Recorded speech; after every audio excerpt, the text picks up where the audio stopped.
Hey guys, back at you. Had a little mishap. Had put together a video to follow up my last video, but kind of messed up on the editing. My bad. But I just wanted to come back to you guys again about debadging vehicles. As you can see, we had recording of this before, but I had started taking off the Ultima signage on here. And what I'm finding is through different vehicles doing them, the adhesive, of course, it was twice as strong as the Chevy Cruze.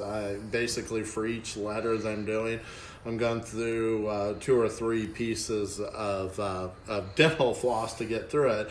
The adhesive here, too, is harder to get off with your nail. As you can see, it's really gummy. I'm going to come back to you guys in a little while after I get the rest of these letters off and see if the heat gun makes it better. But I want to take you guys out here and show you a Santa Fe that I did. Took off part of the badging, but I'm going to turn on the light and I'm going to get back to you when we get out here. Hold on just a second. Hey guys, back at the Santa Fe. So it started out, you can see on the Santa Fe emblems, they're really fine, so a lot of crap gets in between here. And so a lot of times when you're washing a vehicle, if you have a nylon soft bristle brush, you can get some of it, but not all of it. When I got the letters off on this one, there was a lot of residue. The adhesive wasn't as bad as Ultima, but it was a little bit harder than the Chevy Cruze. So I'm finding from vehicle to vehicle, of course, it is, you know, some of them's harder than others.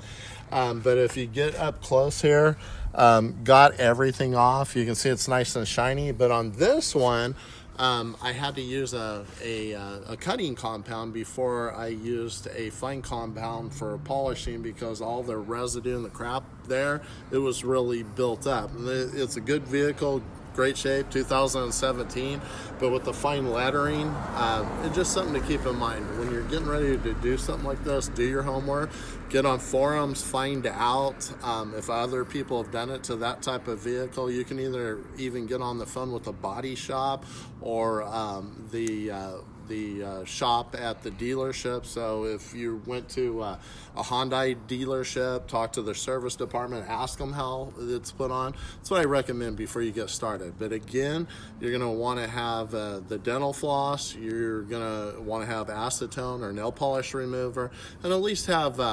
some fine rubbing compound. And most importantly, make sure the vehicle's clean before you do it. So I'm going to come back to you on some when I'm finished with the Ultima, and show you what it looks like. Hey guys, came back to the Ultima. One thing I wanted to point out before I finished is that, you know, when you have less involved letters like the I, they usually come off way easier. So see, like I said, a sign motion, and they come off pretty easy like that.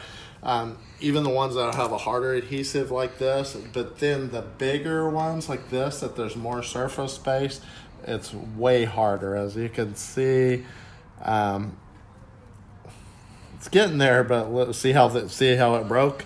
Expect to go through some dental floss here, but I just wanted to point out too, larger surface areas like this or Chevy bow tie, it's going to be some work.